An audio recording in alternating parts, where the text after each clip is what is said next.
Alhamdulillahirrabbilalamin wassalatu wassalamu ala sayyidina Muhammad wa ala alihi washabbihi ajma'in. Rabbi shrah li sadri wa yassir li amri wahlul 'uqdatam min lisani yafqahu qawli. Amma ba'd.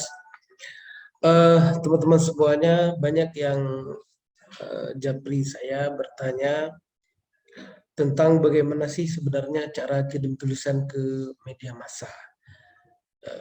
Karena cara mengirim ini menentukan apakah tulisan kita bisa dimuat atau tidak. Banyak kawan-kawan yang dia sudah ada tulisan, tapi ketika dia salah dalam menulis, ketika dia salah dalam mengirim tulisan, maksud saya salah dalam mengirim, maka tulisannya tidak dimuat. Padahal tulisannya berbobot, berkualitas. Ya kan? Jadi artinya bahwa seseorang yang dia bisa menulis, teman-teman di pesantren mungkin di daerah, di kampus juga, dia juga harus mencari informasi tentang bagaimana mengirim tulisan itu, karena dan juga bagaimana format tulisan itu sehingga tulisannya layak muat. Jadi teman-teman semuanya, informasi yang saya dengar dari teman-teman wartawan bahwa mereka itu setiap hari menangani artikel-artikel yang sangat banyak yang dikirim oleh para pembaca, oleh para penulis. Tentu dalam keadaan seperti itu, mereka akan memprioritaskan artikel-artikel yang dia memang sudah memenuhi standar untuk dimuat. Misalnya cara kirimnya udah betul, kemudian jumlah words-nya, jumlah katanya sudah sesuai dengan aturan yang sudah mereka tetapkan, 1000 kata ya, kalau media-media itu 1000 kata. Kecuali media online yang tidak ada terbatas. Nah, ini kita mau bicara bagaimana tulisan kita agar dimuat di media cetak.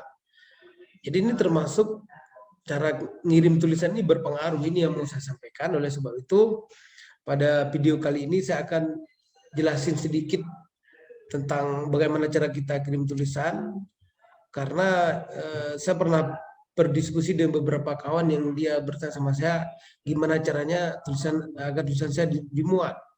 Lalu kemudian saya cek gimana sih sebenarnya kamu kirim selama ini. Nah, ternyata dia salah dalam mengirim, ya kan, atau bukan salah, mungkin bukan salah total, tapi ada apa namanya kesalahan teknis mungkin ya. Padahal tulisannya sudah bagus, kan? Tapi ternyata ketika sudah diedit sedikit, dikirim dengan cara yang betul, ternyata alhamdulillah dengan izin Allah dimuat. Nah, jadi pengetahuan tentang bagaimana cara mengirim, format tulisan dan sebagainya itu yang menjadi ketentuan dan persyaratan yang ditetapkan oleh sebuah media massa, koran cetak, itu harus dipahami oleh seorang penulis. Nah, oleh sebab itu saya akan sampaikan beberapa informasi yang mudah-mudahan berguna ya.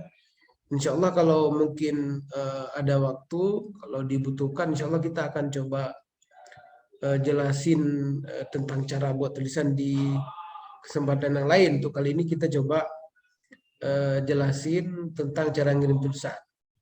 Oleh sebab itu sekarang saya akan nampakkan kepada para pemirsa semuanya ya.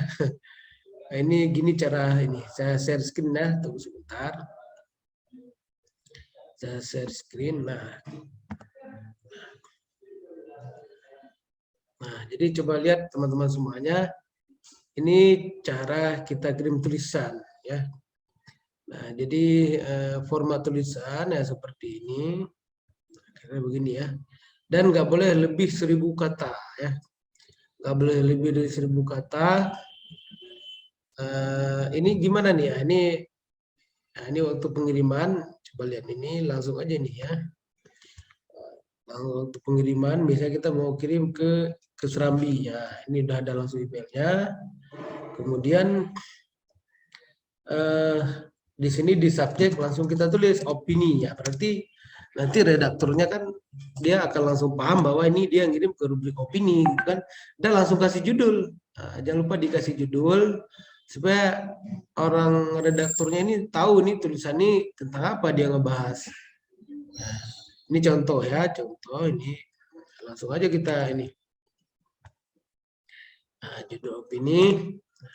Langsung kita terus seperti ini. Nah, ini di format yang sudah saya kirim kemarin ya.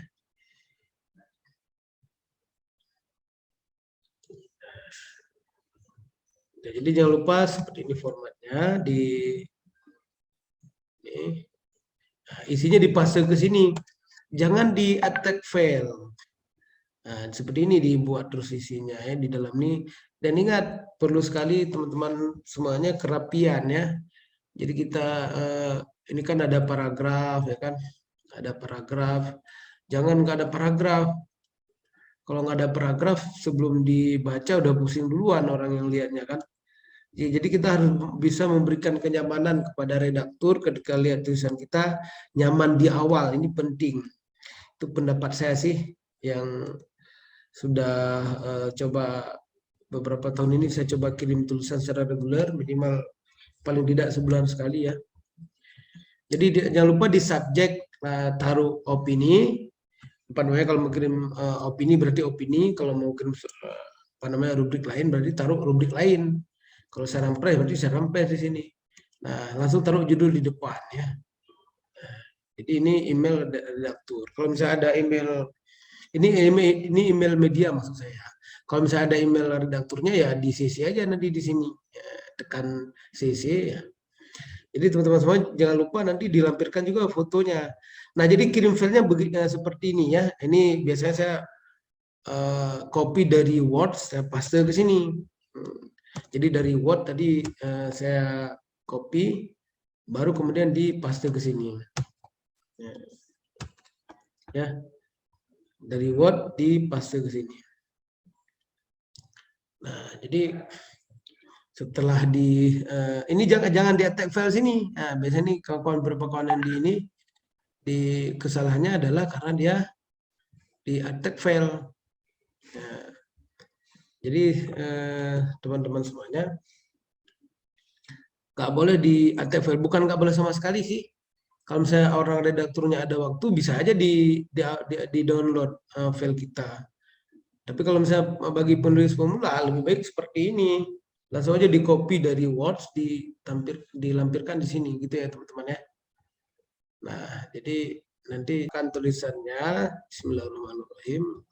Nah, ini dia. Ini tulisan yang saya kirim tadi. Yang sudah saya kirim tadi sudah dimuat dan sudah saya simpan di PDF. Ada juga beberapa tulisan-tulisan yang lain. Ini judulnya Indonesia di antara dua peradaban dunia. Alhamdulillah nggak lama setelah saya kirim sekitar 1 minggu sudah dimuat. Kalau di Serambi Indonesia sekarang kita perlu ngirim foto juga kalau ngirim tulisan karena sudah dimuat foto. Dan jangan lupa ditulis email juga ya. Tapi kalau nggak ditulis email nggak apa juga nanti ditaruh sama orang redaktur. Namun untuk memudahkan mereka lebih bagus ditaruh aja di ujungnya ini terakhir ini. Ini beberapa tulisan yang dimuat. Jadi seperti itulah triknya teman-teman semuanya. Jadi mudah-mudahan bermanfaat video ini. Insya Allah. Dan mudah-mudahan pahala kita yang sedang kita jalani sekarang, pahala ibadah apa namanya, mudah-mudahan kita mendapatkan pahala dari ibadah puasa Ramadan yang sedang kita jalani sekarang ya. Kita saling mendoakan, saling mendukung dalam kebaikan. Mudah-mudahan kita semuanya mendapatkan keberkahan dari Allah Subhanahu wa taala. Itu aja ya teman-teman semuanya. Saya tutup video ini dengan lafaz hamdalah. Assalamualaikum warahmatullahi wabarakatuh. Udah ya.